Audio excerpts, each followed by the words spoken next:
on the question whether the media transgressed its limits in the coverage of the terrorist attack on those hotels. Now, speakers from Mumbai, including Ribeiro and so on the question whether the media transgressed its limits in the coverage of the terrorist attack on those hotels. Now,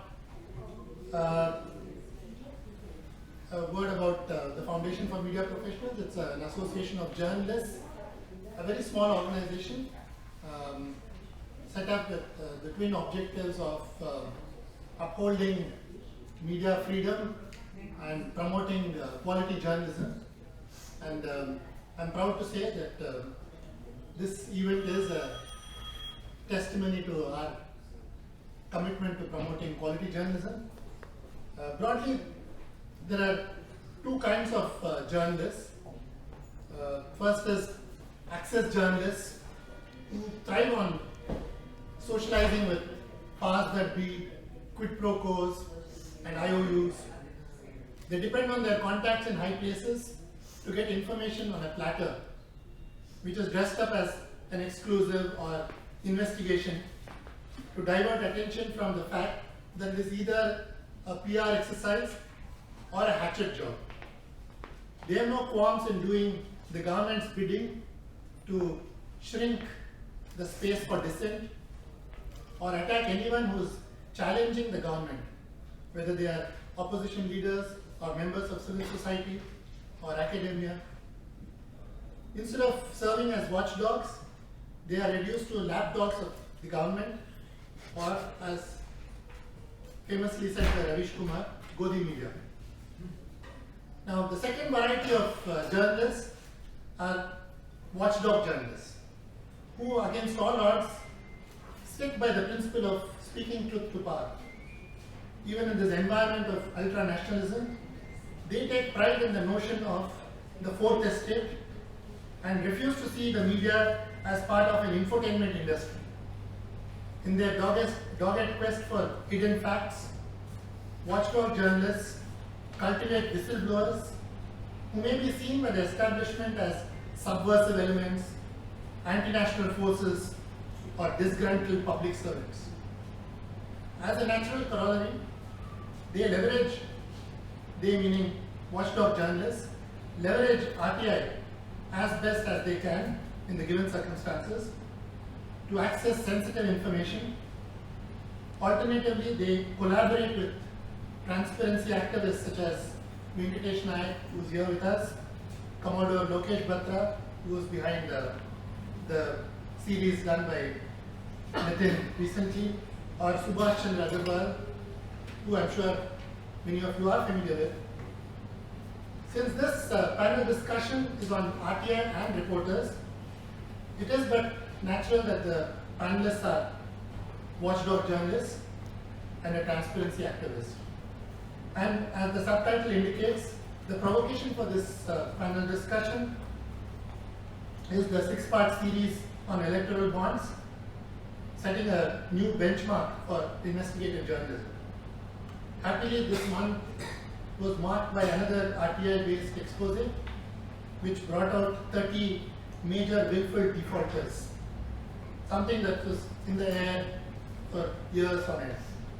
The reporters of both these recent exposes are here with us. The panelists will share their experiences with us.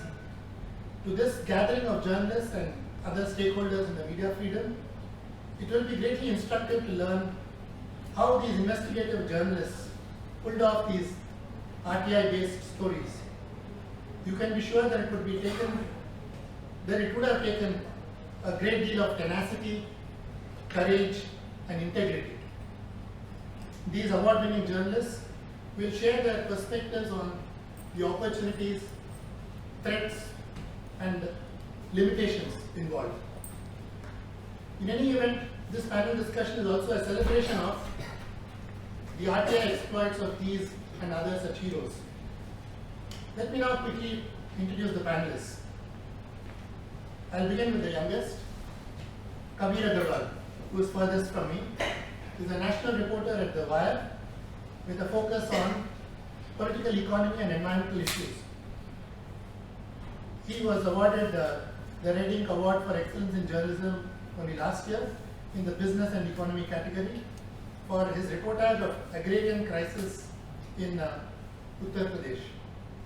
In the last few years, he has reported on several stories using information obtained through RTIs. It took him a year of dogged pursuit and several appeals for him to break the top defaulter story. Access journalists, accustomed as they are to peddling the official line, would perhaps see such diligence as a transgression of the line between journalism and activism. Poonam Agarwal is the editor investigations of the Quint. She started her career as a television journalist with NDTV in 2005. She also worked with Times Now and DD News. In 2018, she was the first to expose a misleading claim about electoral bonds and showed how the government was secretly policing the donations made to opposition parties. Based on RTI, she did a series of stories on how EVMs and VVPATs are vulnerable to manipulation. Venkatesh Naik is head Access to Information Program, Commonwealth Human Rights Initiative, New Delhi, and a co-convener of the National Campaign for People's Right to Information, NCPRI, which played a key role in the very enactment of this law way back in 2005. He works with journalists to make official records of public importance accessible to the people. He has filed hundreds of RTIs himself to make official documents on important policy matters and human rights protection transparent. Chitrangada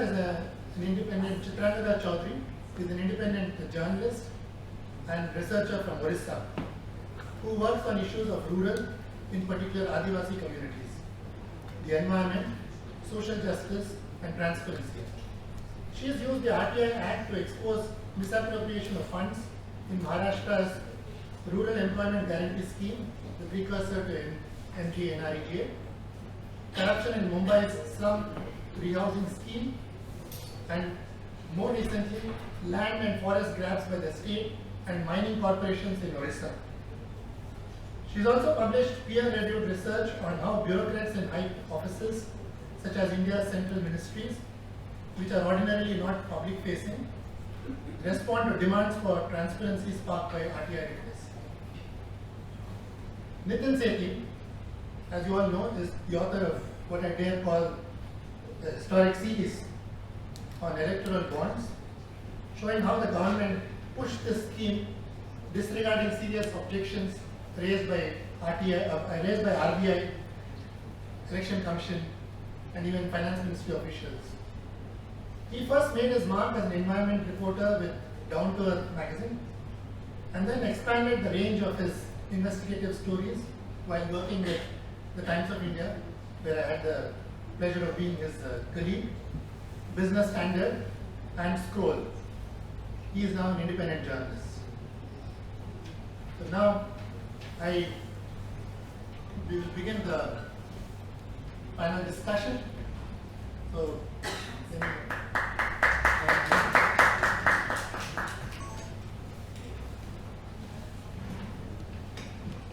I may say that after this series, Nitin received a lot of inquiries from journalists asking if we could organize a detailed workshop where we could impart skills on how to use RTI, how to read documents, and do more such stories, which are really the need of the hour.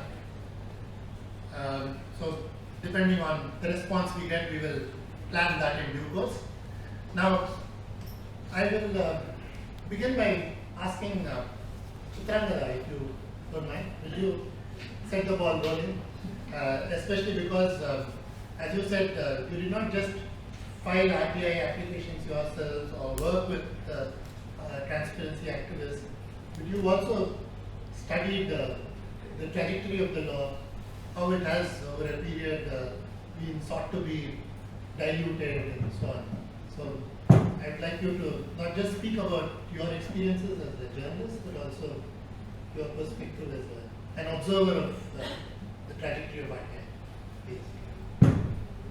Yeah, thank you Manoj, and thank you all the fellow panelists. And I must say, I think the first RTI I filed was 14 or 15 years ago, so it's really nice to see young journalists like Kabir also persisting and using it, even though, as we know, the promise of the Act has been diluted to such a large extent, but a large number of Indians are not giving up, and that it includes young journalists like Kabir.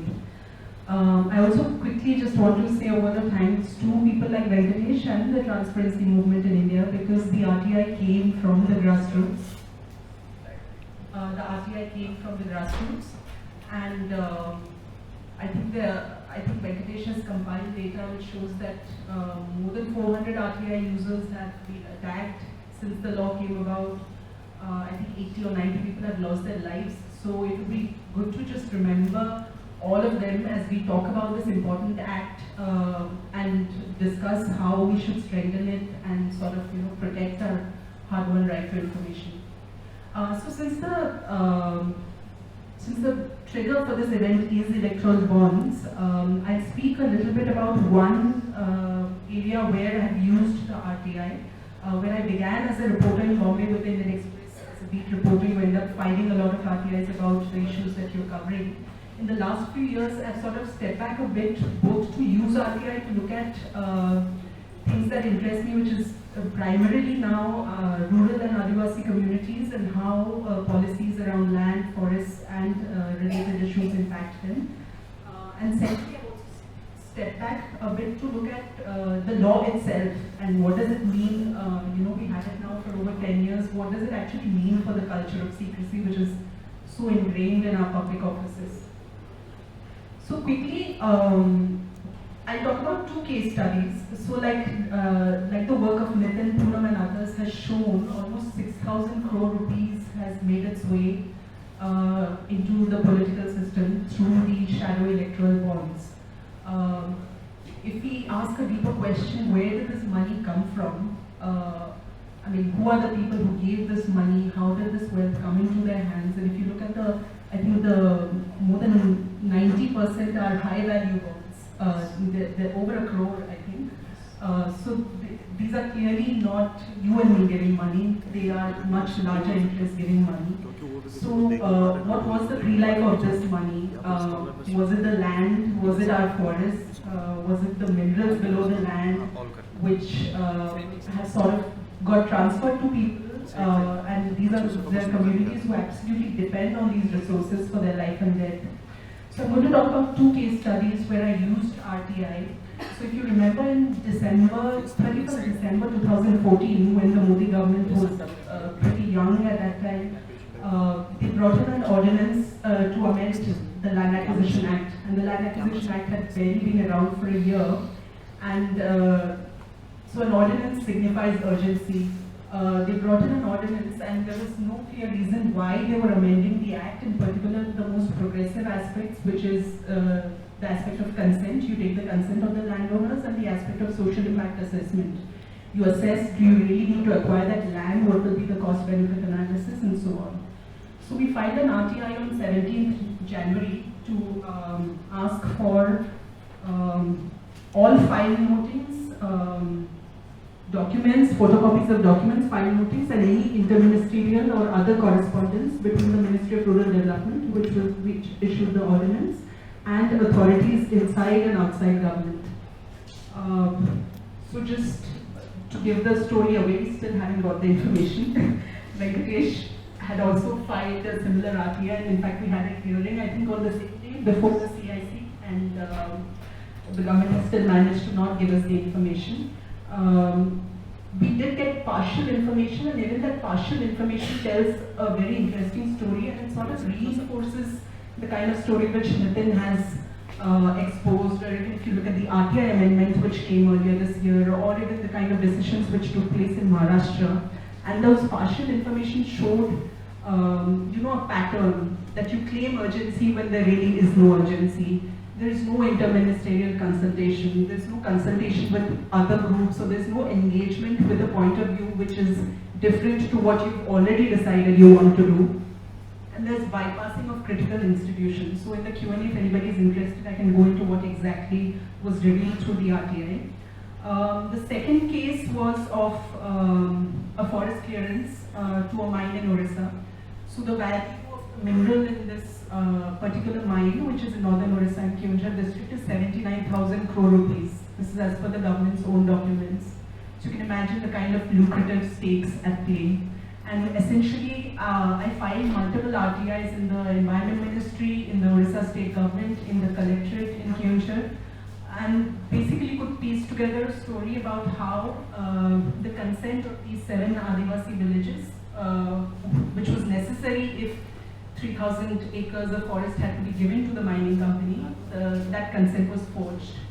And after I published the story in Outlook magazine, so the first RTI which I filed was in September 2015. I finally got all the documents after 3 months. By the time somebody agreed to publish a story, as people will testify, these kind of stories are quite hard to publish, and most media houses don't want to publish stories questioning corporations. When Outlook published the story in February, the Environment Ministry asked the state government to conduct an inquiry. Again, how that inquiry was done, what were its findings, revealed another cover-up which required more RTIs. By the time I wanted to publish a follow-up, unfortunately Outlook editors had changed and the new editorial staff didn't want to publish the follow-up. Anyway, cutting a long story short, by the end of a year and a half, a few months ago, the forest clearance was finally issued. So this huge sort of illegality could take place, partly because information did not come out at the right time, which is also a theme which we see in the land ordinance case. Information is revealed well after the decision and the event, and then it makes it so much more harder to demand accountability. So just to circle back and end the question which Nitin and Poonam have kept asking, and others like Anjali and Lokesh and Venkateshji, that they're revealing very sordid facts about political funding. But this is more than political funding. We're basically seeing the violation of a key principle of democracy, that one vote, one person means one vote. What we are seeing is that money bags are capturing the system. And I would argue that the kind of opacity we are seeing in policies around land, around forests, around environmental governance is enabling a transfer of resources and this huge concentration of wealth, some of which then makes its way back into the political system through a second set of opacities and secrecies. And given that, I'm sure all of you know that the government has amended the Act, and the amendment gets our attention, but they have sort of, to answer what Manoj asked, how does the Act look over a period of time? They've killed the Act in many other ways. For example, in Orissa, now if you have a hearing before the State Information Commission, it can take 4 years for that hearing to be heard. So effectively, you have killed the Act without amending it, which is why I think we need to join hands much more. Journalists, people like Venkatesh, members of the public, more than 2 lakh people signed a petition floated by former Information Commissioner that the Act should not be amended. So there is a huge consequency which wants the Act, which wants to use it, which wants to demand transparency. And I think given everything that the governments are doing, we have to really join hands and strengthen the movement, and we need to see a second revival of RTI. Thanks, Chitrangada. That was very well said. RTI was not a gift for any government. In fact, I remember when the Manmohan Singh government tried to dilute the law in its time, there was a stiff resistance from civil society. It's another matter though that civil society then succeeded in forcing the government to back off. Now the environment is such that anybody who opposes any government move is likely to be dubbed as an anti-national. So, which is the reason why an amendment as significant as the one that was recently passed went pretty much unchallenged. Now and it was, you also talked about how the law, this whole RTI as a tool is getting increasingly marginalized. So which is, and you expressed joy over the fact that somebody of Kabir's generation has picked up the gauntlet, and he not only did he use an RTI story, I was most impressed to hear that on this very important story of defaulters, he worked on it for assiduously for over a year. I mean, that's amazing. And he took the trouble of going to CIC because the information officer denied him information and stuff like that. So we have some great stories to hear from this young man. Over to you, Kabir. Thank you, Manoj. So, to begin with, I'll talk a little bit about the story itself. I worked on it for a year, but people have been working on it for more than 11 years. And there were more than 1,000 applications asking for the same information. This has been going on, don't know the exact date, but I think since around 2008 that people have been asking for this data to be released by the RBI, and appeals have been filed. So the first time the CIC issued an order in this regard was in 2011, when Shailesh Gandhi said that the RBI should disclose this information. And it wasn't just defaulters, it was also NPA accounts, also borrower accounts, and inspection reports. So the RBI's argument had always been that we can't disclose this information because we have a fiduciary relationship with the banks, and the banks have a relationship with the customers. So that disclosing this information will violate that relationship. But Shailesh Gandhi struck that argument down, and he argued saying that since these people are defaulters and public money could go waste by not disclosing this information because other banks could continue giving them loans, knowing that these people are willful defaulters. So this information should be released. So the public gain by releasing this information is much more than the loss that RBI or other banks could suffer as a result of releasing this information. So that was the argument given by Shailesh Gandhi. This was in 2011, when he clubbed 11 petitions together, and he gave one order. There were actually 11 orders, 10 by Shailesh Gandhi and 1 by Acharya regarding the same information. The RBI immediately approached the High Court and got a stay from releasing this information. And then several petitioners filed in the Supreme Court as well. And so the Supreme Court clubbed all the 11 petitions together. And it's also important to point out over here that one of the petitioners was Dheeraj Mishra, who was also with the Wire Hindi, and who's sort of been my guru in filing RTIs. I've learned from him. He does this every day. Unfortunately, he couldn't be here today because he's traveling. So in 2015, the Supreme Court clubbed the 11 petitions together and upheld Shailesh Gandhi's order, arguing that the RBI should, directing the RBI to disclose this information. This is again willful defaulter, NPA accounts, borrower accounts, and inspection reports. But the RBI continued to deny this information, including and several others like Subhash Chandra Agarwal, D.P. Kapoor have been filing petitions in this. And for 4 years, the RBI continued to deny this information.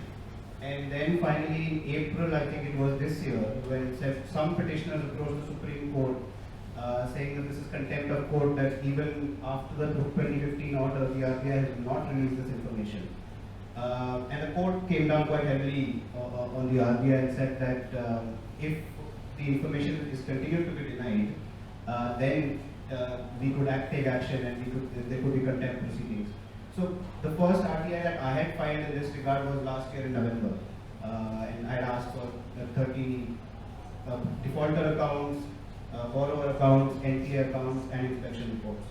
Again, no information. The same argument was being made that fiduciary relationships, and with regards to NPA accounts, they continue to say, I mean, even now I haven't gotten the full information. Even with NPA accounts, they continue to say that we don't have this information, which is quite odd, because in one of the responses, I had asked for who are the top 30 NPA accounts and what are the amounts owed by them. So they gave me information on the amounts owed by them. So they have the information, but they refuse to disclose the names of those accounts, saying that we don't have account-wise information. But if they didn't have account-wise information, how was it possible for them to sort the top 30, like who owes the most? So that's why I mean, needless to say, they have the information, but they won't disclose it. So it's a Sorry, you must have raised this question before CIC. Did they respond to it? that process is ongoing. So the CIC has said that the RTI is duty bound to disclose this information, including top 30 NPA accounts and borrower accounts, but yet that has not happened. So I just got lucky with the defaulter information, because I mean I also feel kind of that I'm basking in the glory of a lot of people who've been working on this for very long. I just got lucky. I don't know why the RBI decided to send that information to me. And since then, the RBI has been telling other petitioners, they've been asking for 100 defaulter lists, etc. So they're saying that we've already given the information on defaulters, there is nothing else to give now.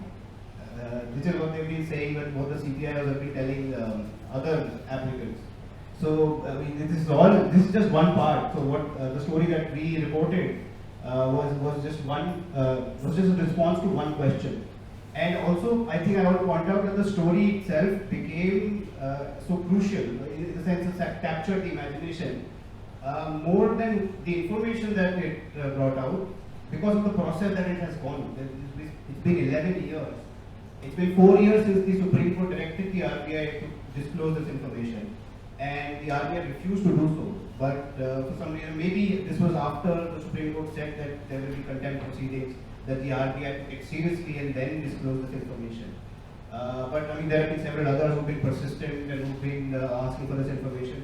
But it's not been forthcoming, and yet the NPA account and the borrower account information hasn't come in. So that is with regards to the defaulter story. We've also used RTI, the wire.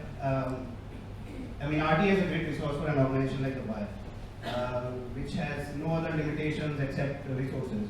So an RTI is a very effective way for us to report. So we've started using it a lot. And again, like I mentioned, my colleague Dheeraj Mishra, he is a habitual RTI filer. So I mean, he gets around 50 letters every day. And also it's important to note that what we ask for, like, it's a very hit and miss process, right? So that could also be because I'm new to this, so I'm asking the wrong questions. But most of them do not yield much result, and most of the responses are just junk. Like for example, what happened? We wanted to know the farmer suicide data in India. So we filed an RTI with the National Crime Records Bureau. They said that for 2016, 17, and 18, the matter is, we don't have the data, it is with the states. So we decided to file RTIs with each state. So we filed, and for each state you have to send the RTI by post. So we did that entire process. We filed those RTIs in each state. Then what each state did was sent it to each and every police station in their states. So we got some 600, 700 responses from many police stations. I mean, not all, and we continue to get this information. So there is a huge bundle in our office of these letters coming from police stations. And most police stations, even in states like Maharashtra, report zero farmer suicide. So after going, we actually went through all these letters. And according to them, in 2017, there were 4 farmer suicides. And in Mizoram, of all places, there was 0 in Maharashtra, 0 in UP. This is coming from all police stations. And I mean, this is also how the CPIOs misuse the RTI Act. Because the RTI Act tells the CPIO to divert the application to other authorities if it doesn't have the information. But if it doesn't have the information, the State Crime Records Bureau is bound to have this information on farmer suicide. But despite that, they will keep redirecting it to other authorities who they know will not have the information. So we keep getting these letters. Like there is another RTI I have filed on forest fires, and the number and intensity of forest fires. And for some reason, again, this has been sent to every forest officer in the country. And I am getting responses from each and every one of them. Some have even called me that why are you bothering us with this information? I'm even copied in those emails. It's very, all of this is very interesting also for me. It provides some amusement as well sometimes. I mean, it's a very hit and miss process is what I have found, but also very, very useful in terms of the information that it can reveal. And increasingly we see also that even for data, ideally we should not need to use the RTI to obtain data, but we have also had to do that. Like for example, crop insurance, last year we reported a story, like the government would release the data for the premiums that have been collected, but it would also release data for how much the money figure for the estimated claims, but it would not release data for how many of those claims are actually being paid.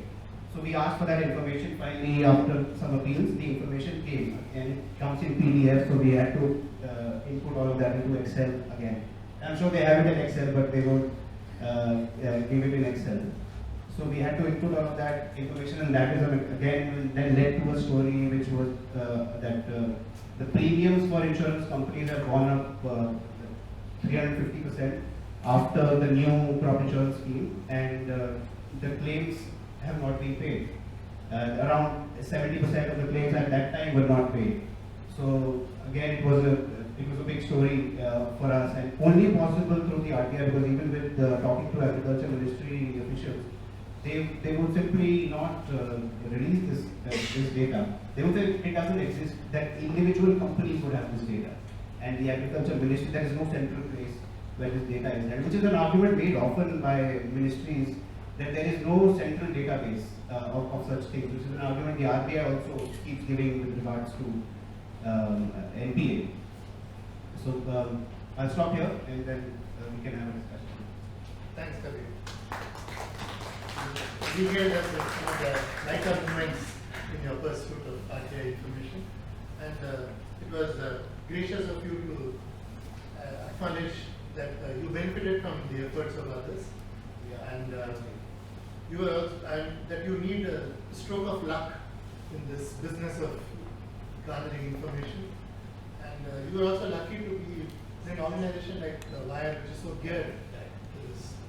And that brings me to this question about the trajectory of your career. You started from NDTV, which is a mainstream media organization, and you are now in a relatively new digital media platform.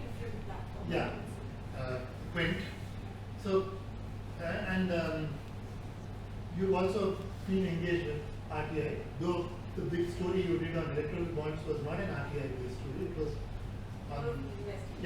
more an investigative story. So I was wondering if the trajectory of your career sort of reflects the marginalization of the RTI in the mainstream media. It's no coincidence that it is not to suggest that the mainstream media outlets are not doing RTI stories, but I think the more sensitive stories, the more hard-hitting stories are increasingly emerging from these digital platforms, the less known outlets. So I'd like you to begin with that and then tell us about your stories. Begin with the television. Sure. I mean, you can do it any which way you want, but you are a fund of stories, as you said. We are waiting to hear them. Thank you. I'll begin with television career. Mr. Subhash Agarwal is here. He can tell I've been in constant touch with him when I was in Times Now. Prior to Times Now, when I was in NDTV, it was between 2005 to 2009. That time I did not do much stories on RTI because RTI was new, and in television you do not get that much of time to think about RTIs, make a question, file it, too much of time, and that time it was not online. Our editors, they don't have patience. मेरे को story चाहिए जल्दी लेकर आओ. RTI 30 days was going to wait, scrap. So that time people like Subhash Agarwal were very helpful because they used to file the RTIs, send us the question, and we used to get platter paid. RTI का जवाब आया, sir ले ले, कर दिया question, answer, everything. So that time it wasn't. But when I came in Times Now, I would like to share an incident here. In Times Now, I was into all throughout my career, I've been covering CBI, and investigation ID, ROC, MHA, all this. So, scams. 2G scam, CWG scam was at its peak, and that time most of the documents were coming out through RTIs, and we also understood that yes, RTI is a very safe way to do a story because nobody is going to question that document. So once you have that document in your hand, can you just stand, please? Sure. So, yeah. So once you have that document in your You hand, can speak from there. yeah. The- Okay. So once you get that document in your hand, then you feel very safe because that document, RTI reply, is admissible in the court. And even if you get a document from a source, your source might say that do not show the document, you might get in trouble and all that. So one such incident happened when I was reporting on CWG, and I was meeting one officer, very senior officer in CWG, and I requested him, sir, I need this document. It is very important for me. I will not show it on television, but please help me with the document because tomorrow if there is any trouble, if anybody questions that, okay, this is a source-based story, we don't trust and they scrap it, I'll be in trouble. And I need to show it to my editor, the document at least. Then he said, I can't give it to you. Then I pleaded him, sir, de dijiye, I will not show it. Please trust me. Everything I ended up saying. Then he said, very smartly, why don't you file an RTI? I said, sir, chodo na, 30 days, who have that much of time? Somebody else will do the story, it's not worth. He said, file the RTI, prepare the question, I'll give it to you. I said, how? He said, file the RTI, likh ke do, and then I'll get it stamped, abhi tumko shaam tak jawab mil jayega. Brilliant. I was elated. So that was the trigger, and I used it in many cases. After that, especially, I will not name the stories, I can't, but yeah, in cases like MHA, it was very helpful in defense also, in some cases in NEA. So that became a tool whenever my source said that I can't share it, fine, I'll file an RTI, even if it means a week, I will do it. But at least I get the document, because document is the most important thing, evidence for a journalist. If you have the document, it saves you. So RTI being an admissible document in the court, you would definitely want to use it. So television was all about rush. You don't have time, you don't have patience to file RTI. Honestly, I didn't file that much of RTIs then. And also the fact that it wasn't available online, but yeah, off and on. But after I left television, I shifted to, digital. Even then, I started filing. Now it has become a routine almost in my office. My colleagues, they file RTIs. Some of my colleagues who have really worked hard on mob lynching, Ashwarya, she's filed tons of documents she got through RTIs, and then she, compiled a story on it. I'm filing tons of email, documents, RTIs in EC. Election Commission, I think so they just discard my emails. They do not even read it. Through RTI, at least they reply something. So RTI is a big tool, and it is the safest way of reporting, because considering the time we are living in, it's very hard to get a source-based story as well, because that even, your sources are in danger then sometimes. You cannot really do certain stories because you know that if at all that person is exposed, then even as a journalist I will not feel good. So better not to do the story. But through RTI you feel safe and you can ask the question to the government. And if the response is not as per your, whatever is required, then you can do a story on that as well, that we ask this to the EC. Just to give an example, I filed an RTI in Election Commission regarding the VVPAT count, just to find out what is the VVPAT count of the Lok Sabha election 2019. The reply that came was that EC doesn't have the reply, please file RTIs with the CEOs of the states, which means each CEO of the state I need to file the RTI. Well, that's again, it's a very tedious job, but that reply doesn't stand. I did a story on that. If EC doesn't have VVPAT count data, who else will have? It's a very logical thing, and people understand that EC is trying to hide it. So that's an important way to corner the government also on crucial information. And as electoral bond is a big example of this, because electoral bond data that you know that 6,000 crore worth electoral bonds have been sold, it's because of the RTIs.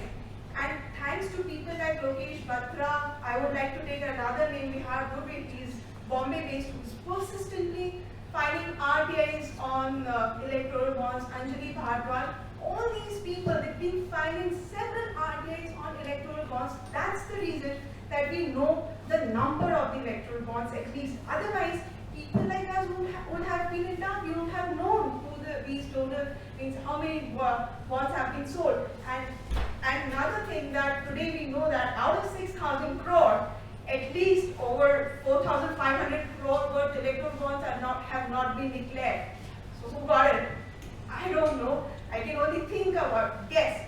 Rest, all of the political parties, major ones, they have declared their electoral bond donation with the EC.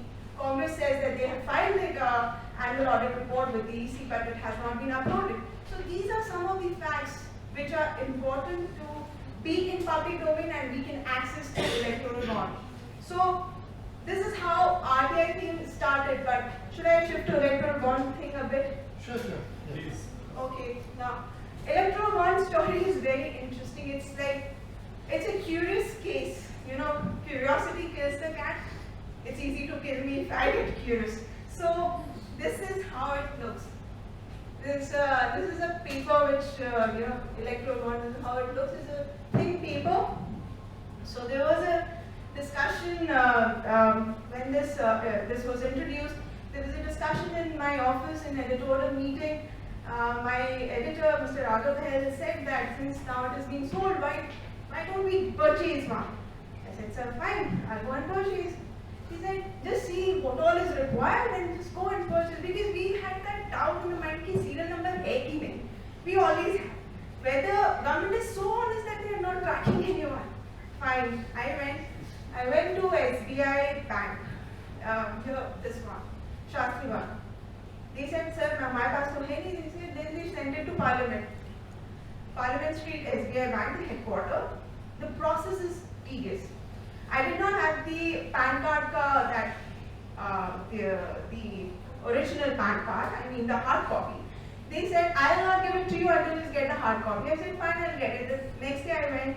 So on 5th of April, I purchased the new one. So this bond is like, there is no serial number, nothing, you can only see one date over here. And everything else, in these two bonds, the only difference is there are 2 dates. I said, fine, I purchased Just one. 10 rupees. Huh? 10 rupees each. No, 1,000. 1,000. 1,000 is the big thing. Okay. So I got the cheapest one. Okay. 1,000 rupees. उससे ज़्यादा नहीं होगा. So I purchased that one, and then I was sitting with it and I was thinking, yeah, no serial number. Then suddenly I felt like, why not to send it to a forensic lab, just to test कि क्या है इसके अंदर, कुछ security feature, anything. It could be anything. And then I spoke to my editor, Mr. Raghav, and sir, should I send it? He said, fine, send it. I said, sir, it will cost. He said, okay, how much? 10,000 rupees. I said, okay, fine, give it. Then I sent it to the lab. The next day I got the report and it said it has a hidden number, alphanumeric number. I was too excited. It's a little number. Now, should we buy one more just to be sure that it's unique? If government says it's a hidden number, so whatever, each and every bond has. So they said, okay. Then on 9th, again, I went to purchase the other bond on 9th. This time when I went, the SBI guy is now, he is curious, why am I coming again to buy 1,000 rupees ka one? I said, sir, I just want to buy one more. एक और party को देना, एक को दिया, एक और party को देना, don't worry. He said, okay, madam, all process done. Then the next bond actually revealed the truth. And I'm sure you guys must be curious to see how it looks. I can show it here if you want, although it's not very dark. This is an ultraviolet ray. So the number is somewhere here. Can anybody see that? No. Okay, I can show you personally if you guys are interested.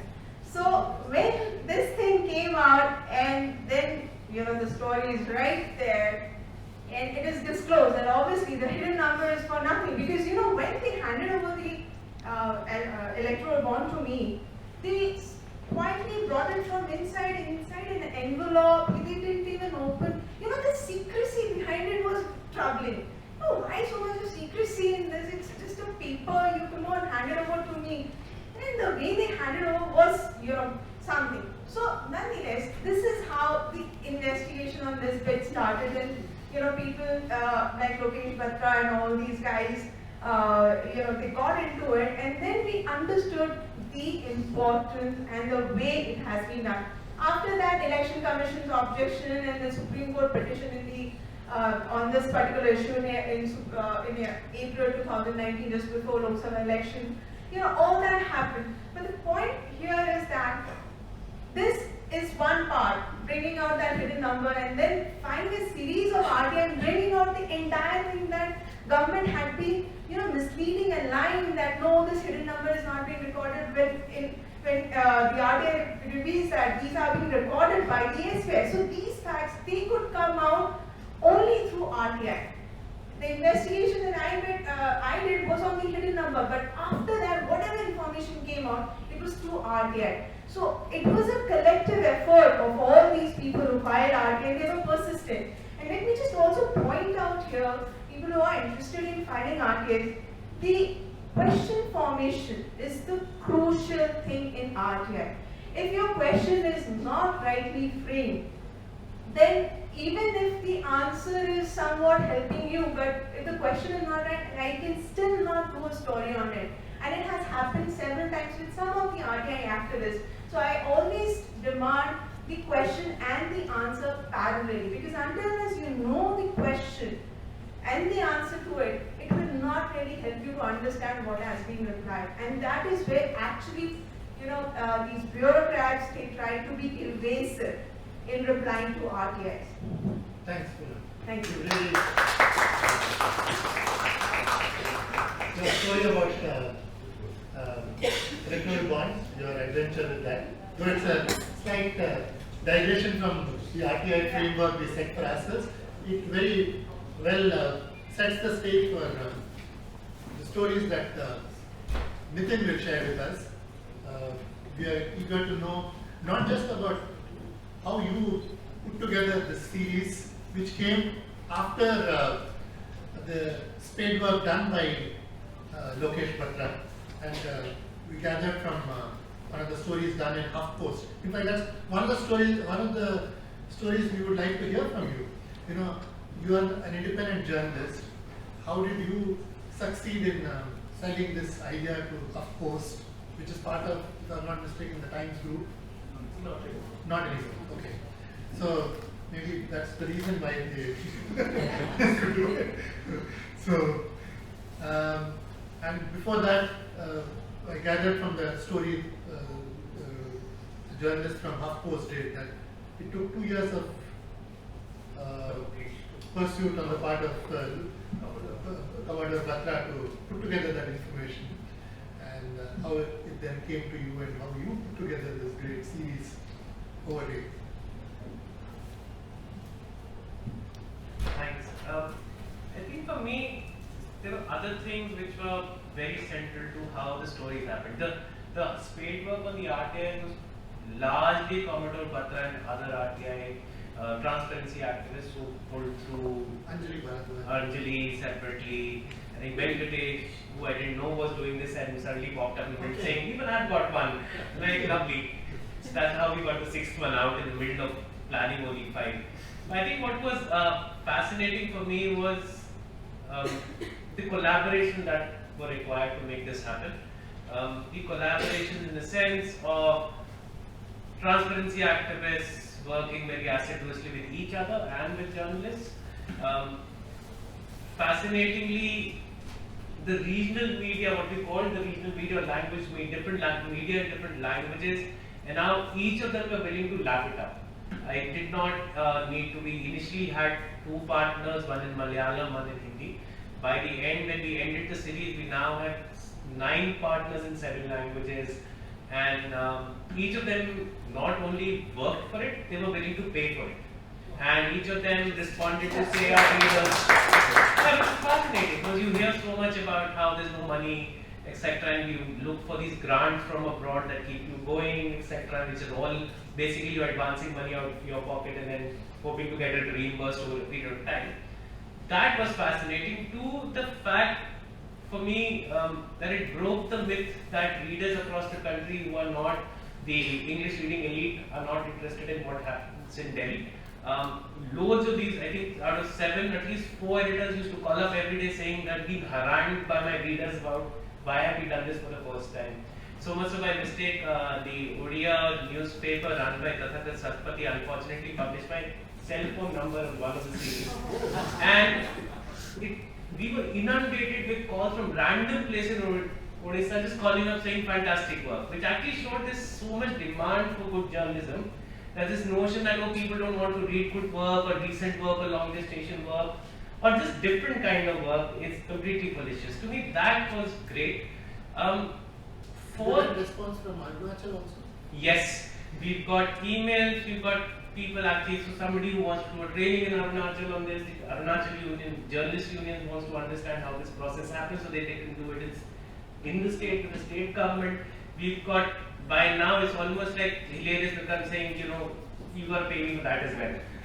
But the fact is this great excitement for people to just want to do it, and I think everyone wanted to do it. It's just a matter that it clicked for us. It was a pan-India issue. It was something that had, as Poonam said, had substantive proof which nobody needed to bother about, saying whether this is true documents or not.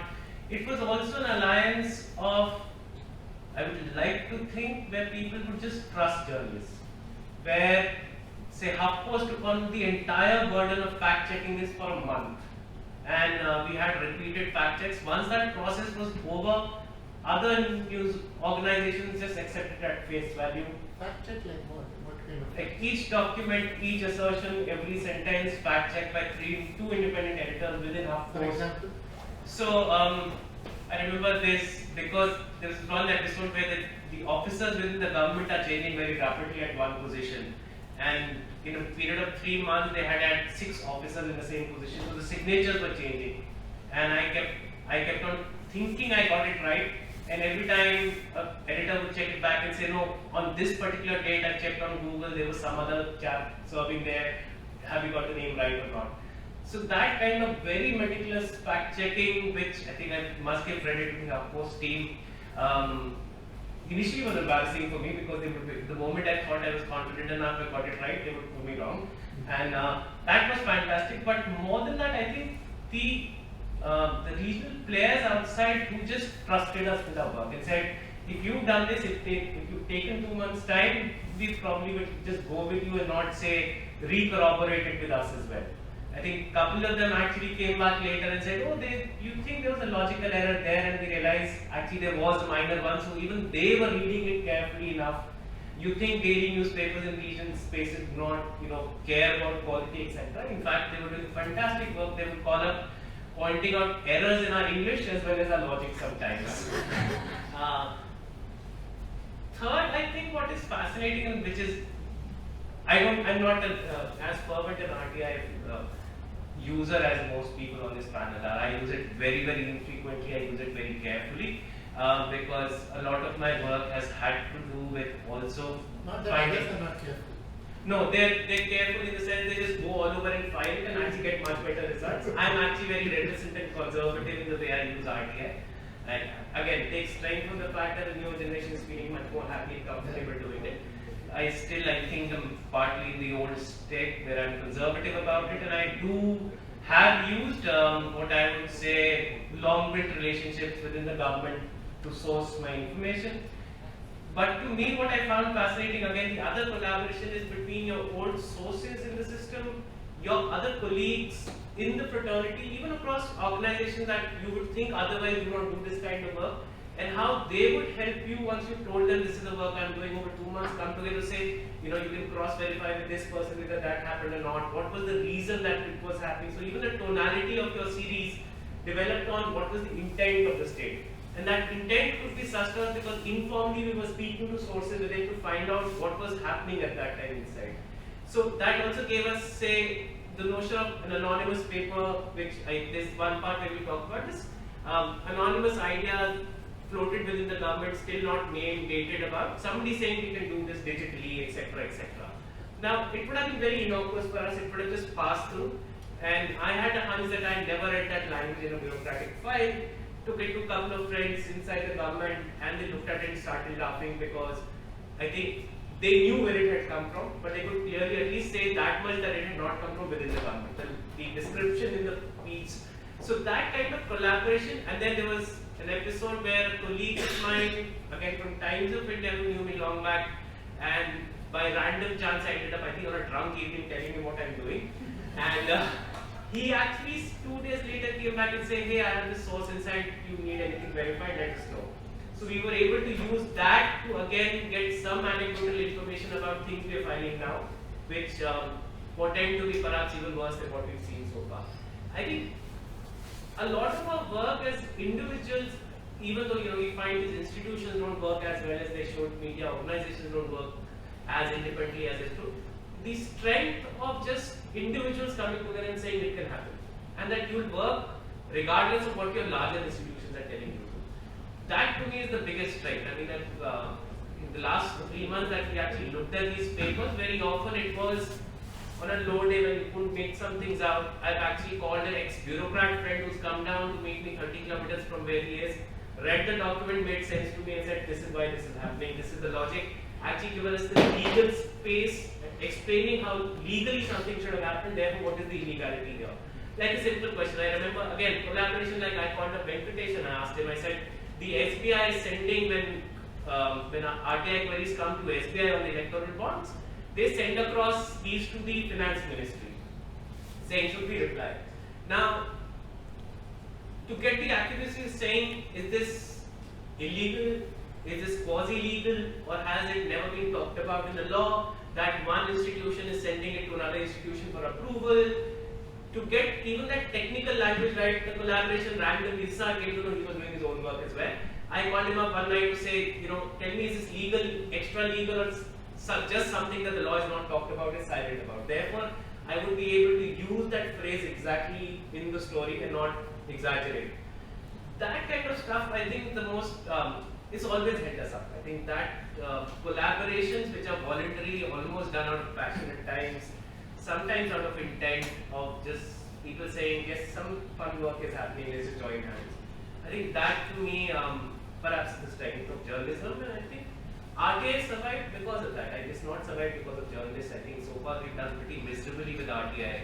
Most of us have depended on people like Venkatesh, Batra and others to do most of us paid work or even more. But the combination of understanding your subject, using other resources to understand the subject you want to get into, using the people who understand RTI better to, as Poonam was saying, find the right RTIs, and then a third process of vetting this information to say how far can we go journalistically to say a question that one of my fantastic editor asked, saying, what's the difference between a lie and a misleading statement made in Parliament? We have to go through a lawyer to show us law cases to say these are the 6 places where a law actually defines the difference between a lie and a misleading statement. So that the ability to be able to say the Prime Minister's office lied, it does shake you up when you say these things. I mean, there's just few little characters who go back home and cook food after that. To say that statement, you need the strength of 6 other people saying, look, here are 7 cases, here are 4 people who said this, one has got castigated for it, the other 4 survived, this is where the space exists for you to stretch the language that far. I think part of the work which took us time was not actually the reading of the documents, that we did over a month and a half. The next month and a half of saying what are the assertions we can make out of it. How far can we go and say this is wrong, this is illegal, this is illegitimate, this is immoral. Well, because all of those are different assertions in some sense. I think that was fascinating for me, of how many people came together over time. Partly I think because I was drunk at night, that I would start blubbering about it and somebody would say, no, don't say this is perhaps what you're doing. That fascinating collaboration, I think I still hold to its, like that was the golden best for this, for me. The RTI is Yeah, Commodore Batra, he's such a dogged character. For somebody to keep at one issue for 2 years, incessantly filing around 90 RTIs, At 70 plus or something. he's 68, and to, again, he had the advantage that he's not just a transparency activist, he's been a serving bureaucrat in the government. So he knows the games the system plays. He's able to counter them, he's able to see them and project what would be the next step that the government would take and bypass it when it required or ramrod through it when it requires. So that ability, in some sense, it was a coalition of different kinds of people coming together and doing different things, which all, fortunately for us, I think, I mean, I ended up fronting it, but there was literally a village that came together to say this is our plan. And that, to me, was the genius of, again, just the fraternity working for ourselves and not needing institutions, breaking the idea of what are legacy institutions, what are mainstream institutions. I mean, I would think an Odia paper, a Malayalam organization, a Hindi paper doing it together was the mainstream for that week. I mean, they just broke through. We didn't need what we think are legacy institutions to really lead on news. Maybe it was 2 days, but I think that was fun. And it led to the issue being raised in Parliament. Wait, I take some credit away from us and say we were fortunate Mr. Pawar didn't do what he did 1 week later.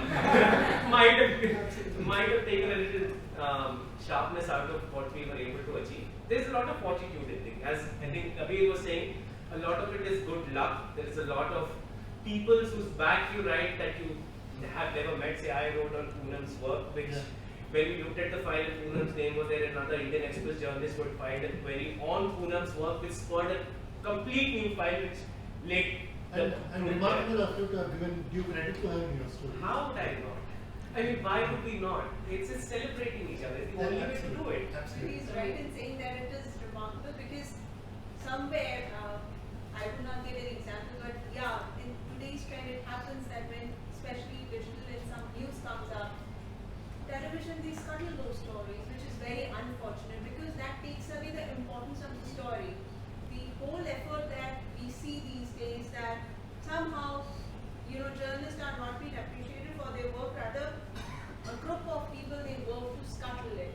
So that's why it is remarkable, Nitin, to give credit because I can also say that I was actually slightly jealous because when we started looking at the file initially, we knew what the file is about. We didn't know any journalist had got to there in person, had not read your work.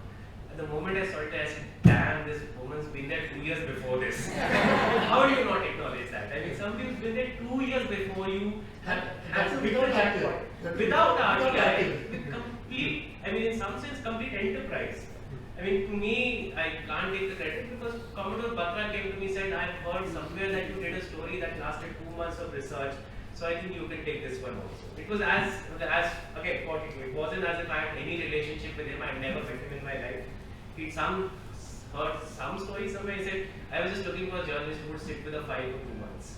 And he handed it to us. And I don't know whether I had exaggerated in some meeting when he heard it, and I'm glad I did. But it was a lot of luck. It was a lot of people working together. I mean, I can't name a couple of people who, once they heard this story existed, worked regardless that they knew their names would never come out, but they worked to stitch together this alliance with different papers to actually spread the word of trust and say you can trust these buggers with what they write. The journalists? I can't tell you, but they were just good citizens who just realized the value of what existed and they put an immense effort to make this happen.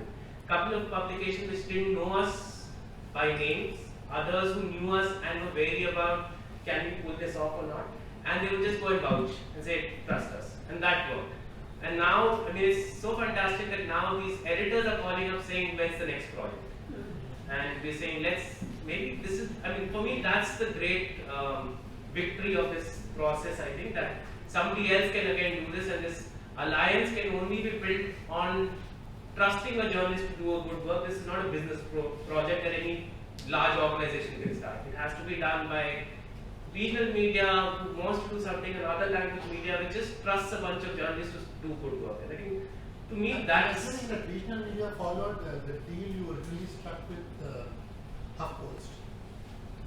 Was that what was first decided, that at the national level, in English language, they will take care of it? So, I mean, the business, in the science business, and happy discussing this because this is something which all of us have I don't think the business side of it. No, why not? I mean, It's fair. I think that's the most valuable part of this. For what us I to want learn was values. selling this very sensitive story to an organization like this. How did that happen? Breaking the silence on this subject. It was rather easy. I went there, I told them this is what I have, and they begged and said, don't you dare give it to anyone else. Ah. So that's simple as that. So Okay. all credit to them that they pounced on it and they wouldn't let me go off. I even suggested and smartly tried as an first off independent journalist tried to hint that I might bargain with someone else, and there was no need to, because these guys were so jumping on it with such excitement that by the end of it, I was reining them back and saying, let's not get that excited. The other more gracious bit was that they were flexible enough that Was they. it the first port of call for you? Or did you actually encounter any negative response from any other outlet? We don't need to name There was them. excitement. There was, again, it's a tricky thing when you bring something like this because you cannot divulge everything. So it's a matter of a relationship of saying, can the editor in that particular moment when you catch her or him, does he have the time to understand what you're saying without you actually divulging enough information on it? So it's a very tricky thing. I don't think it was about people hesitating. Sometimes I felt I had not got to an editor at the right time and sold this pitch right way. I wasn't sure I had given him or her enough information to be a good judge of what I had in my hand. Perhaps initially I didn't have enough in my hand. We were still trawling through documents when I started moving and talking to people. By the end, so we started with a 3-part series. By the end of 1 week, we went into a 4-part series. Then we went to a 5-part series. By then, Venkatesh popped up out of nowhere, and we were 6th. And now on Sunday, we're gonna have a 7th and an 8th. Oh, okay. So, and this has all been in the process. I wouldn't have on the first day been able to say I have this much because we didn't have the comfort, we didn't have our sources working for us all the time. So I think it's a lot of fortitude, a lot of good people just coming together. Some good people who wanted to be on board and we weren't able to bring them on board at that time. Some really good institutions, large and small, who wanted to be on board. And I think I was not capable of doing it. I was also learning how this can be done. We were learning, say, how much you tell a regional publication which I've never met before. How much information do I give to them and say, this is what I have, would you come along? So somebody went with just a pitch, somebody said, show us the first story. Somebody said, will you ask for money? They said, yes. They said, only then we'll do it. So there was somebody who said, I'll only do it with you if you take money for this. So it was very funny. I mean, a lot of fantastic characters just came through, I think, for the heck of it. And that to me was like the thrill of this one. Great.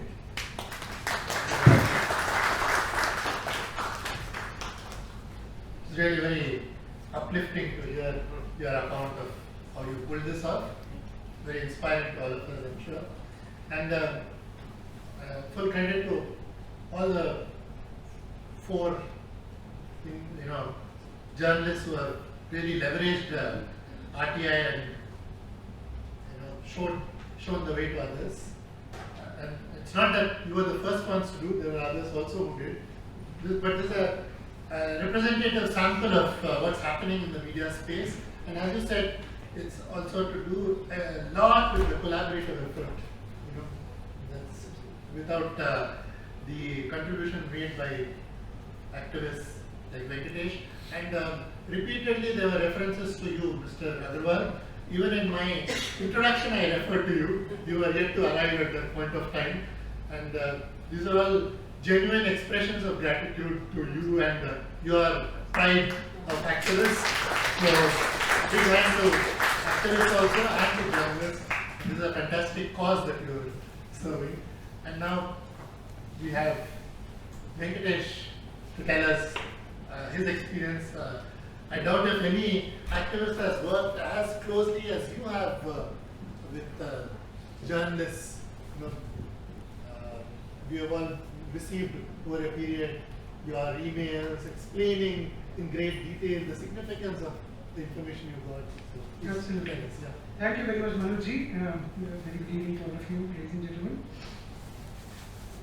Since I'm the last speaker, I suppose there's a lot of ground that I need not cover. But at the same time, there are several things that I would like to say. and put it on in your mind for due consideration. कुछ कहानियाँ हैं, कुछ tips हैं, कुछ contradictions हैं, वो सारे share करें, थोड़ा सा खुले में रखें. Now, Poonam's story actually has an epilogue, and that epilogue I have created. She has those 2 bond papers, 1,000 rupees ka? One each. 2,000. Now she has not gone and donated to any political party. तो ये पैसे गए कहाँ? According to the electoral bond scheme, this money goes into the Prime Minister's Relief Fund. Automatically. आप चाहे ना चाहे, उसका एक स्टोरी है कि कैसे रूल को तोड़ मरोड़ के 15 दिन के बाद उसको एक्सेप्ट करवाया 10 करोड़ का. I will not get into that. You read it. I don't want to. But what is the contradiction? Delhi High Court Division Bench, 2 judges could not agree whether Prime Minister's Relief Fund is covered by the RTI Act or not. One judge said yes, another judge said I don't think so. And they did not even refer the matter to the Chief Justice of the Delhi High Court to put it before a larger bench for determination. At least I haven't seen it in Delhi. What reason did the judge give for exempting or for? Because it is a registered society. It is not government substantially financing. It is money that is coming from citizens and corporates and donors. So it's technically.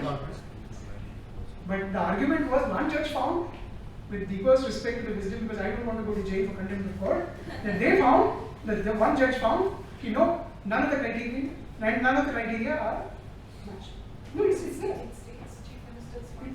In the state's chief minister's funds are. Uttar Pradesh में Allahabad high court ने division bench ने declare करके chief minister's fund is covered by RTI. Another contradiction. Contradiction. मैं ये छोड़िए. NPS पे शुरू करते हैं. इलेक्टोरल बॉन्ड के स्टोरी में मतलब मेरी छोटी सी 18 महीने की वेट क्या रही और क्या वाकई में 18 महीने थी वो. कैलेंडर में तो 18 महीने लगेंगे. But in terms of time actually spent, and that is what I wanted to consider. Very humbly I wanted to consider that RTI can also add to what you consider the best use of your time. That is where I want to get. But before that, NPS. देखिए, I am not a grassroots level activist. Train करते हैं उन संस्थाओं को जो grassroots level से लोगों के पास जाके मिलते हैं और उनके साथ काम कर रहे हैं. I am not a Aruna ji. I am not an Anjali Bhardwaj. I work with a policy level organization. लेकिन ये जो कॉर्नर साइड बेचने का जो कीड़ा है, ये काफी समय से. So we pick up on issues that we think are of public interest, which deserve some RTI probing. My background is ancient history. From a university that is called nowadays International. So हम वहाँ पे विस्फोट हो गए और अभी RTI पे काम नहीं करते, थोड़ा बहुत जर्नलिज्म जैसे लगने लगा है हमारा काम. So वहाँ पे भी विस्फोट है. ऊपर से एक्टिविस्ट जो सरकार को भाता नहीं है वो शब्द. ये क्या है activist? Activist is not defined anywhere in the RTI Act. Obviously, RTI Act is not the dictionary for heaven's sake. That every word should be defined there. But let's keep that aside. So where do we get our ideas about public interest?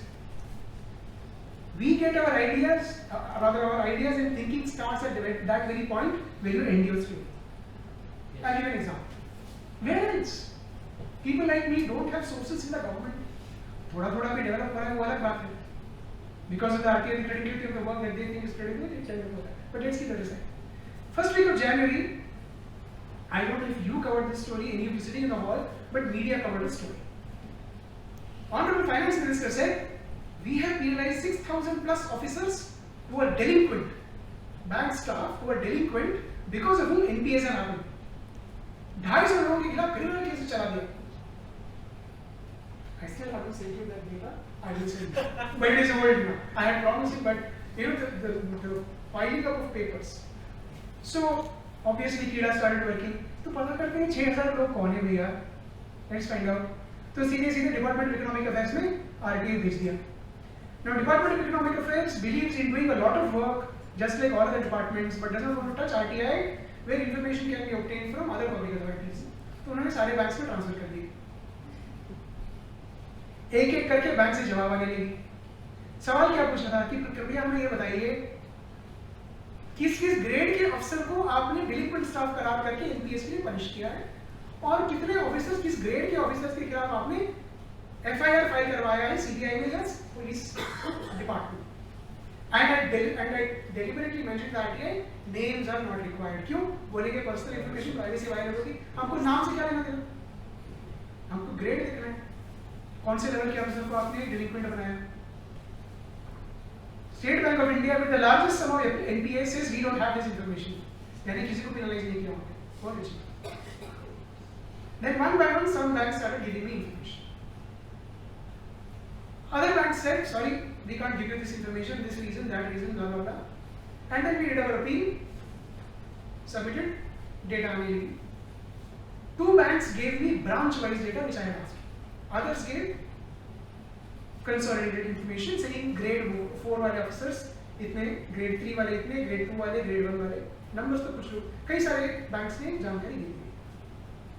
जहाँ detailed branch-wise information with designations आया, पता क्या चला? Cashier को penalize किया गया.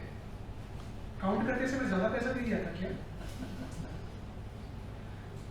आप देखेंगे the highest ranking officer, and this is just like the old RTI of mine, so I don't remember minute details, but I'm happy to put everything in the public domain so you can take a look at it. Has never gone above the chief general manager's position. So the question is, these large size NPAs, or which are loans that have gone bad, and perhaps they're all connected with defaulters. I mean, Wire has done a fantastic job with this, coming out. Those loans don't get approved at the level at which bank delinquent staff has been punished. भैया, parliament में क्या बोल रहे हैं आप? 8 लाख करोड़ रुपए NPAs, 6,000 crore कमी कर दी जनवरी में, जुलाई में बोला 8,000, number is gone up. What has happened? उस 2 साल के पीरियड में जिन जिन के खिलाफ इन्होंने अनुशासनात्मक कार्रवाई चलाई बैंक में, सबका नंबर लगा दिया और बोला NPA से खिलाफ नहीं किया. That is how you can reason it. There is no other way. I checked with Nitin कि how can a cashier be penalized for an NPA? पिछले में 50 करोड़ के ऊपर तो बैंक के डायरेक्टर्स लोन्स अप्रूव करते हुए, not a single bank director. Now, media reported the figures. Media could have probed the truth of the figures. Where did the figures come from? So your story doesn't end after reporting the first bit. If you probe deeper, and that is how I do most of my articles. Look at a news report and say, oh, this is worth probing. But let me move slightly forward. And Sorry, how could the media probe the figures? File an RTI and ask with the same RTI that I filed, but a file Department of Economic Affairs. Please tell me. Executive, you can file an RTI saying where is the information behind it. And it is an unstart question. Start में नहीं है.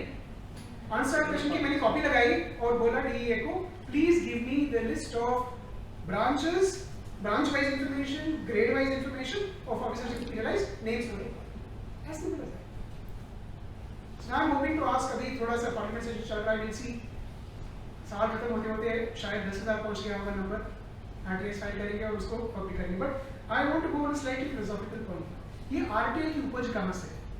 1975 Supreme Court says it is to be deemed to be part of right to freedom of speech and expression. Just like your right to freedom of press, not mentioned in the Constitution, but deemed to be a part of the fundamental right to speech and expression, which is mentioned in Article 19(1)(a). तो हम तो बहन हो गए ना? But what is the basis of the freedom of the press? Very interesting judgments. Those of you who have done the legal research, you would recognize immediately. The freedom of the press is not based on the freedom of every individual to carry on a trade or profession. That argument has been rejected. Supreme Court has said in several cases, starting with Sangal papers, the freedom of the press is based on the public's right to know. That is where हमारी साठगांठ बनती है ना, RTI and freedom of the press की. So why is there a hesitation to use RTI? Now let me come to the issue of time taken. 18 months. If you are interested, 10 तारीख December, my electoral bond story is going to be heard further in the Central Information Commission. सवाल क्या था? आदरणीय Finance Minister, may his soul rest in peace. When he announced the electoral bond scheme, he said donors have demanded non-transparency. They want confidentiality. मिल गया ना क्या?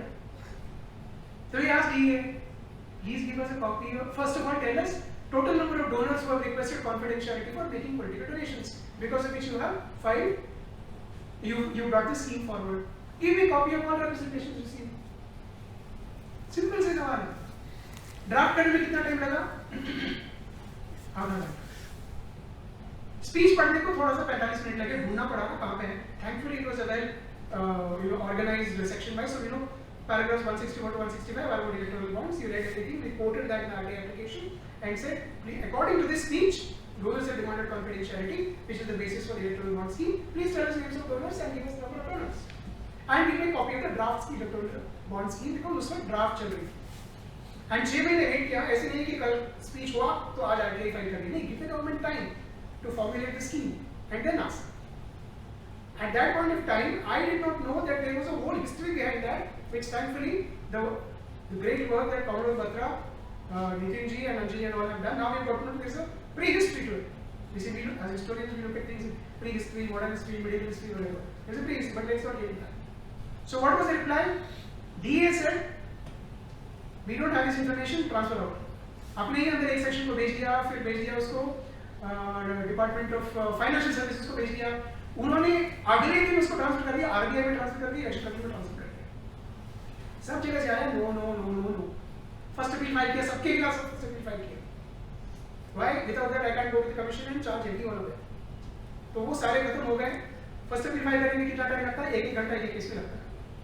Very simple. आजकल सब कुछ सेंट्रल गवर्नमेंट में ऑनलाइन हो गया है. ऑनलाइन अपना टेक्स्ट फाइल कर लो, 2-3,000 कैरेक्टर से ज्यादा आप अपील फाइल नहीं कर सकते उसमें. And within 3,000 characters, you can actually submit an appeal, or you attach a document which might, if it is longer, doesn't matter. Appeal was simple. That they are saying no information. How is this possible? Finance businesses donors are requesting confidentiality. You are saying you have no information. There must be some basis, no, for you to say this in Parliament. फिर again no, we have no information. कई जगह से no response. Finally, matter went to CIC. Second appeal file करने में कितना time लगा? 1.5 घंटे. 1.5 घंटे किसने आर्गुमेंट बनाने के लिए नहीं. It's a very simple case. किसने क्या बोला उसको समराइज करके अपील में डालना. Facts of the case. 2 घंटे उसमें लगे. और बीच का जो समय है मैं अपने एनजीओ का बाकी काम करता रहा. It is not time consuming. Then matter went before the commission. Hearing की notice I. And the first thing that the commissioner said was, I am sorry. This kind of reply is showing government in poor light. You can't be dealing with RTI questions like this. And the DA was told, make the effort to collect information from all the departments and give a substantive reply. क्योंकि reply नहीं था ना, no information नहीं थी. He was ready to write it, probably he had already written his stories, they were getting translated, and he called up for that one legal technical question. I said, boss, I got this reply where DA is now telling me in writing, no donor has requested confidentiality. On paper. Now, I don't think for one moment it is a very real answer. इन्होंने देखा कि unsigned note है, कुछ तो है कहीं पे. तो ये पब्लिक होने के 2 दिन पहले आदरणीय एक और केंद्रीय मंत्री जी ने बोला कि नहीं, donors have requested confidentiality. और इनकी स्टोरी है. So officers are saying one thing, ministers are saying something else. This is when you have a story. So if I may add, actually, he's right that we do know something exists that we've not got a handle on. Yes. So then we have to go to a lawyer to say, I have an instinct that there is stuff available inside that we've not get access to. But we've got government on record saying no such thing has ever happened. Can I call it a lie? And again, we had to go through a process where 2 lawyers, separate lawyers came and said, it's based on facts on record. Yeah. You're not making an assertion, you're just putting the facts on record. Therefore, on these 2 facts which are contradictory, one has to be a lie. So you can step out even while you go hunting for the original documents inside which we know exist and will probably take 6 months or now perhaps longer to get. At that stage, we could still call it a lie. So we could say the minister had lied. On claiming that donors. That some donors had told us to create anonymous bonds. While again, so this ability of say, I mean, fortitude at some point that I called him up and nobody else at that point, I very often do, but that you could get a collective, getting together, doing this thing and still carrying on doing it while you write. So I mean, his project is not even begun in some sense of what he's doing, neither is Commodore Batra's nor is Poonam's. I mean, we know there's a huge amount of much worse nonsense that sits inside files we haven't got access to. But it's all being triggered by each other. That's, sorry, I took it. No, thank you. That's very important. So let us leave that story aside. I will see what is going to happen on the 10th of December. State Bank of India has said, I can't tell you the names of donors, I can't tell you the names of recipients. First two tranches of electoral bonds that have been encashed, names of recipients already in the public domain. So I am going to say तब बता सकते हैं तो बाकी tranches की नहीं बता सकते भैया. And there are some legal arguments about why donor information should be in the public domain. That because the case is still going on, I want to argue it before the commission. And then one policy is, once the case is decided, all arguments we have made, the complete text of the RTI application, appeals, appellate authority orders, commission's orders, everything goes onto our website so that anybody who wants to use it can use it. We do not want to claim copyright on RTI applications and information the way, unfortunately, some people in the mass media sector want to. That is unfortunate. Information is, I don't want to call it a public good the way the World Bank calls it, but it is information that every person of the citizenry and the rest of the world is entitled. Sorry, I didn't understand what you were saying about media. RTI information, applications plus the information that you get is sometimes copyrighted by mass media houses that report on the stories. So you cannot get to see this. Yeah. And to the credit of HuffPost, Nitin, Commodore Patra, the entire set of files on Okay, this without system. necessarily taking names, without necessarily taking names, can you give an example of a media organization claiming a copyright or claiming monopoly over some information they access through RTI? Yeah, the weeklies and their dailies, English language. No. And some of them who are, No, what kind who of are known. information did they sit on? No, like for example, stories relating to how the Jan Dhan Yojana was kept being, bank accounts were being kept alive by putting 1 rupee from the pocket of the bank staffer. We haven't seen the RTI's replies. So, but He's been very polite. Can I step in? Because I'm speaking about our fraternity, I can explain why this is Please, done. Very often when we get RTI replies, it has more explosive information than we thought it would have. And the people on top decide to cull out a few names from the stories, remove a few references that go far higher than a joint secretary. Oh, doctoring RTI information. Not doctoring, just missing it by mistake. Just happened to happen that you can't read ministers' names in a file. Whenever you notice them, you just jump over the minister's name. So, the moment you've done that, then obviously you cannot share the RTI response with another colleague in another paper because you'll be caught out. Yes. So very often, sometimes I've noticed this. I've also been forced once to do this because I was forced in a position where my editor said, we maybe should not use the name of this fellow, and I had to give in again my weakness at that time. And I was embarrassed. I remember another colleague asked for that piece of paper, and it was just an RTI. And I knew I would be caught out, and all my bravado about being a brilliant journalist would be out there on that day. So I had it back. So I think a lot of this is to do very often with self-censorship. Sometimes it's just stupidity on our parts. We've got an exclusive story. I don't want anyone else to have anything about it. Then I'll be known as the expert on the issue. So sometimes it can be just plain stupidity. Sometimes I think it is really playing the game as it's played in media, unfortunately. I think Sorry. we are running out of time. Yeah. So you please Well, wrap yeah, up just 2 quickly. minutes. So that we give Absolutely. time to Absolutely, audience to ask absolutely. questions. So now, as far as the amendments are concerned, please do not think for one moment that the scope of the right to information as defined in the law has been curtailed. No. The only thing that has been decided through the rules is how much salary will be paid to information commissioners and for how long they will serve. Standalone, they are issues that need to be criticized, issues that need to be, the government should be held up on hot coals for doing that, for taking away control from parliament. But the scope of the RTI, the kinds of things you would get under the term information, the rights that you have, inspection, and that's something I would like to suggest. Don't ask for copies. You're all people who have the time and who have connections and contacts inside media, inside government departments. First, ask for file inspection. File inspection जो चीजें निकलेंगे, you will be surprised. Who has taught this to us? Ordinary citizens of Maharashtra have taught this to us. वो आम तौर पे जानकारी नहीं बोलते मेरे को file inspection करो. क्यों? You don't know what is there in the file if you haven't seen it. पता नहीं वो क्या देगा, आप क्या लेंगे.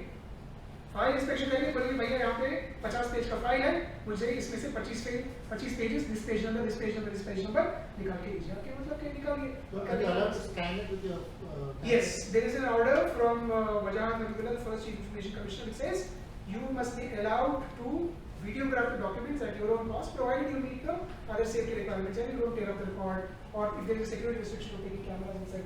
But even inside the north pockets of we can take your mobile phone for heaven's sake. Camera was allowed. It's from Interject. Yes. This just happened 2 months ago. But this is also, just my experience with Ministries in Delhi. A PIO didn't allow this. I wanted to do this and the PIO didn't allow this. So I think that's why also, Venkatesh, the amendment is important because a lot of, I mean, the commission has the role of a watchdog. The commission is not ordering disclosure, like the example that you gave, then after like waiting for 18 months persisting, we're coming to a point where we don't get a disclosure. So again, just to point out, I think there is the law, there are enough excellent orders now from the commission upholding many things, like in the land ordinance. We wanted, I think Venkatesh had also asked for this, we had asked for a copy of the cabinet note, which led to the ordinance. And the PI and the appellate both denied it in writing, even after we've given the copies of Ajat Habibullah's order, saying that he has ordered that once the matter has been decided, the cabinet note is part of the public record. So they're sort of chipping away at the RTI notice. Yeah, even after the CIC ordered, I mean this is an order of last year, they still haven't given the information. So all that is happening, there is the law and then there is the reality of how they are chipping away at the law. But there's another side of reality as well. The last round of appointments of Central Information Commissioners, I went public and many of you published my comments on that the commissioner, one of the commissioners who got appointed had not even filed an application against the vacancy. He had not even applied. Got selected. He is the one who gave me the order on the electoral bonds. He is the one who actually gave me the order. It was not even an order, he just show cause notice, RBI PIO को बोला, demonetization meeting के जो board minutes हैं, public करो. Just show cause notice. So what's the lesson in this? I don't know anymore. Irregular appointments can also. I don't know anymore. I don't know. Okay, right. My only common point is, and this is my last point because I don't want to get into any of the other stories, time is short. Most important point is luck plays. The EVM story about microchip, which many of you have reported on. I never asked for the model number of the EVM chip. I only asked for the name of the company and the manufacturing company's address. They gave me the name of the company and the model number. When I checked the model number on the company's website to get product information which describes what is the nature of the microchip, we found out that it is not one-time programmable the way the Honorable Election Commission of India has been claiming till date. So the first pillar of non-tamperability claims has now been effectively demolished. Luck plays a role. I never asked for it. Did you? So it's not just about accessing information, but also having the ability to interpret, Yes. to analyze. Yes, of course, yes. And that is where I come with the help of experts, electronics engineers, who would be able to help me understand where to look for things, Reaching out to what to experts. understand. Exactly. And then you have to read through the technical document. Let me tell you, till date, I have understood only 3 paragraphs of the Technical Evaluation Committee's reports given to me under RTI. उसके बाद तो कोई जानकारी नहीं आई ICI से, वो लड़ाई आगे पंचवर्षीय योजना है, वो तो लड़ लेंगे. The rest of the documents I can't understand, but those 3 paragraphs said very clearly that the OTP chip used in the current generation of electronic voting machines, the software can be read out from the chip and can be compared against your control software to see whether there is a Trojan or there is a malware. So how on earth can you call the microchip OTP or one-time programmable anymore? Fantastic. So this is where I stop. So on this very dramatic note, we will invite the audience to ask questions. You may raise your hand.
बीच में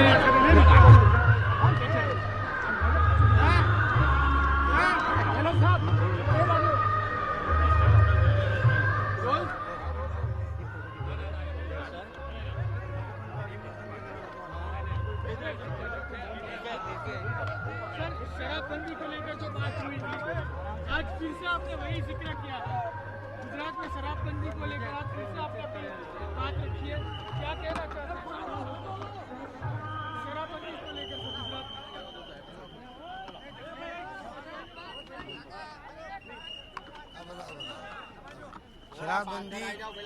शराबबंदी गुजरात में जो है, उसके बावजूद भी जो यहाँ शराबबंदी उस रूप में यहाँ मैंने देखी, महसूस किया, उसका मैं जिक्र किया था राजस्थान के अंदर। माननीय मुख्यमंत्री रूपाणी साहब ने उसको अन्यथा लिया, जबकि होना ही चाहिए था। वो रिक्वेस्ट करते पड़ोसी राज्यों से, शराब कहाँ से आती है, बाहर से आती है, तो यहाँ बनती होगी, तो गुजरात के हित में नहीं है वो। उनकी वजह से उन्होंने कहा हमारे यहाँ कोई शराब पीता ही नहीं है, घर घर में शराब पी नहीं जाती है। मैंने कभी कहा ही नहीं था ये बात। ये माहौल बिना मतलब का उन्होंने इशू बना दिया, जो बनाना चाहिए था मेरा मानना है। कल ही पकड़ी गई यहाँ पर, वही गांधी जी की बनाई हुई स्कूल के अंदर। तो अब तो ये सिद्ध हो गया कि शराब की क्वांटिटी इतनी बड़ी संख्या इतनी पकड़ी गई है, उसका मायने क्या होगा। Okay sir, thank you so much sir.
मेरा शहर है, ब्यावरा विधानसभा मेरा क्षेत्र है। आता है तो स्वागत है, कोई बाहर से मेहमान आता है तो हमारे संस्कार में, हमारे धर्म में स्वागत करें।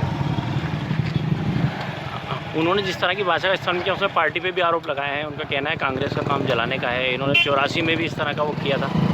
तो बात दरअसल सीधी बात बताऊँगी, बात कहाँ से, जब इन्होंने ऐसे व्यक्ति के बारे में कुछ बोला था, पीड़ा हुई, वेदना हुई।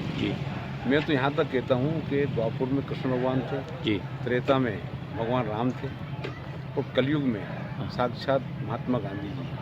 आज भी पूरे भारत देश को गांधी का देश कहते हैं, विश्व गांधी का देश कहते हैं। भारत ही नहीं अपितु पूरा विश्व राष्ट्रपिता का मान सम्मान विदेशों में कितना होता है। उनके बारे में आज मतलब हमारे भगवान राम के बारे में कोई बकता है कुछ भी तो पीड़ा होती है, वेदना होती है। इसी प्रकार से गांधी जी थे जिन्होंने सर्वस्व देश के लिए न्यौछावर किया। उनके बारे में कुछ बकते हैं, कुछ बोलते हैं तो पीड़ा हुई।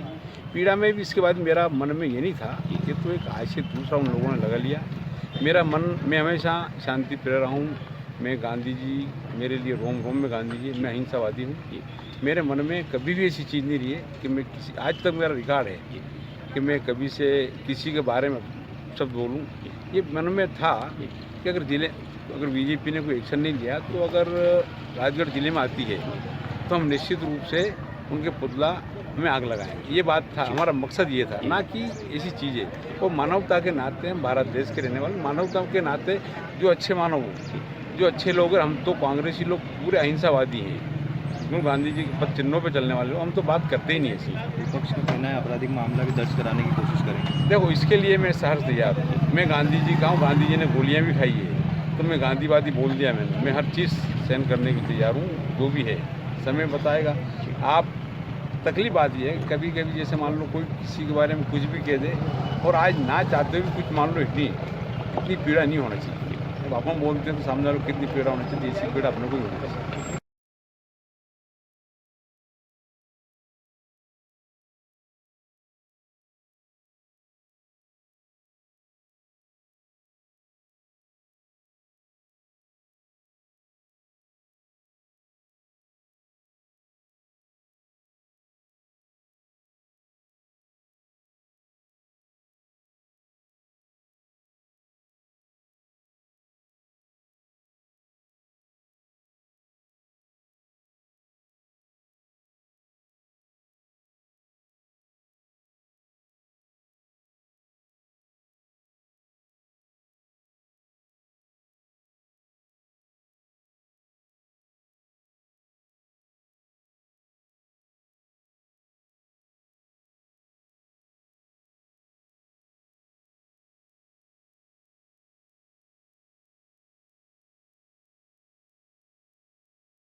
आज बोलण्याच्या ऐवजी उद्या मी आपल्याशी शांतपणाने आणि सविस्तरपणे बोलतो। उद्या आपण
बोलण्याच्या ऐवजी उद्या मी आपल्याशी शांतपणाने आणि सविस्तरपणे बोलतो. उद्या आपण